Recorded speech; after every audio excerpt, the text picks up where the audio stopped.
Madame, monsieur, attachez votre ceinture.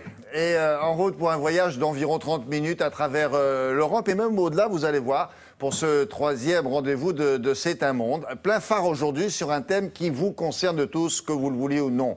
Parce qu'aujourd'hui s'ouvre le Salon mondial de l'auto à Paris et on s'est intéressé au rôle de la voiture à l'étranger. Quelle place occupe-t-elle chez nos voisins, même lointains? Est-ce que chez eux la voiture a la même importance que chez nous ou quoi d'autre? C'est ce que nous verrons avec nos correspondants, puisque nos correspondants de France 2 sont les âmes de cette séquence-là. Alors avec Renaud Bernard qui nous attend à Rome, Loïc Delamornay en haut à droite, que vous voyez qui est à Rome, Alban Mikosi, correspondant à Moscou. À quoi on le reconnaît? Eh ben, c'est parce qu'il a déjà une parka digne du Groenland. Et puis François Abandonné qui est à Bruxelles. Mais d'abord, Renaud, rapidement, allons-y. L'Italie, on a des idées reçues sur l'Italie.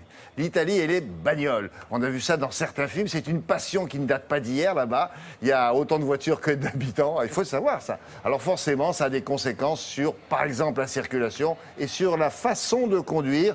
C'est bon. Est-ce qu'on peut dire que c'est un sport de compétition dans la rue, Renault, l'automobile en Italie? Bonjour.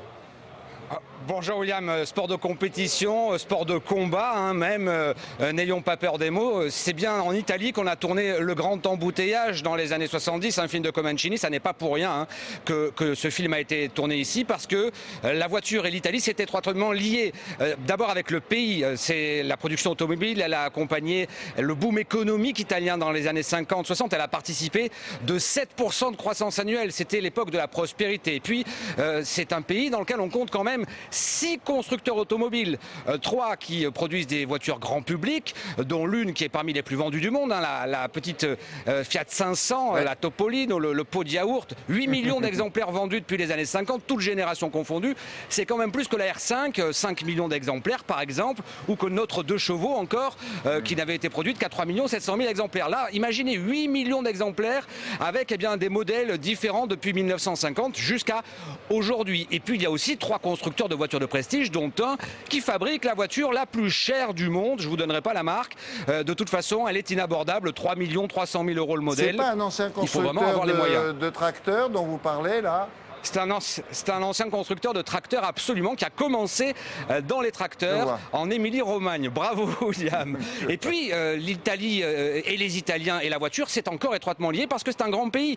1500 km de long, des transports en commun qui laissent un peu à désirer. Et vietato sporgersi, les trains italiens, même si certaines lignes fonctionnent très bien, ça n'est pas partout la même limonade, si j'ose dire. On ne se circule pas en train aussi facilement qu'on le fait par exemple en France, et donc la voiture c'est très important, même dans les villes. À Rome, vous allez le voir dans le reportage, à Rome très peu de transports en commun, 2 lignes de métro, comparons avec Paris où il y en a 14, c'est pas grand chose pour une capitale européenne. Tout ceci explique que Italie et voiture ne font qu'un. Reportage de Florence Crimon.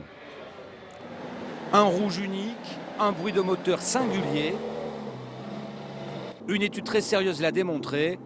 Le cheval cabré est la marque la plus connue du monde, et pas que pour les voitures, toute appellation confondue, rien que ça. Mais évidemment, ça n'est pas la réalité de la voiture pour tous les Italiens. Le tout venant, le voici. Une enquête l'a montré. Chaque année, les Romains passent 4 jours enfermés dans leur voiture, bloqués dans les embouteillages. Malgré les apparences, Venantini aime ça. À 84 ans, il conduit tous les jours, à l'italienne. Selon lui, il y a une seule règle sur la route, c'est pas de règle. C'est emmerdant ça. Pourquoi ils nous obligent de mettre cette connerie de trucs là? Allez. Pourquoi? Quoi ça sert ça? Si je cogne avec ça et sans ça. Venantini est un comédien connu en France. Et dans ses films, la voiture n'était jamais très loin. Pasquale dans Les Tontons Flingueurs, le chauffeur de Michel Galabru dans La Cage aux Folles, ou encore Mickey le Bègue dans Le Cornio avec Louis de Funès. C'était une Hilly décapotable. Et il y avait Funès là, les polices qui nous cherchaient après, et ouais, j'arrive, je lui fais, je l'ai fait comme ça. Pour nous aujourd'hui, il nous livre tous les trucs pour devenir un parfait automobiliste italien. Les règles, ça n'existe pas en Italie. Bon, feu rouge, ça veut dire, s'il n'y a personne, je passe. si tu passes avec orange, oui, mais c'était un peu orange, c'était pas rouge encore. Stop, ça veut dire ralenti, mais continue. Et ça n'a rien d'exceptionnel, regardez, lui aussi, il grille un stop sous nos yeux. Pour comprendre un peu mieux cet engorgement, quelques chiffres. 3 300 000 véhicules sont recensés à Rome pour 2 800 000 habitants. En clair, ça veut dire qu'ici, même les enfants ont une voiture. Ce grand embouteillage permanent s'explique peut-être parce que c'est en Italie qu'on a inventé la voiture pour tous. Et un homme, Gianni Agnelli, aussi transgressif en vacances, regardez, que visionnaire en industrie. Monsieur Fiat a démocratisé l'auto avec son modèle le plus fameux. La Fiat 500, des millions d'exemplaires produits depuis les années 50. Alessandro Capelli est collectionneur de voitures. Il en possède 45, dont l'une des toutes premières Fiat 500, la Topolino, la petite souris de 1951. Elle n'avait pas encore sa forme définitive.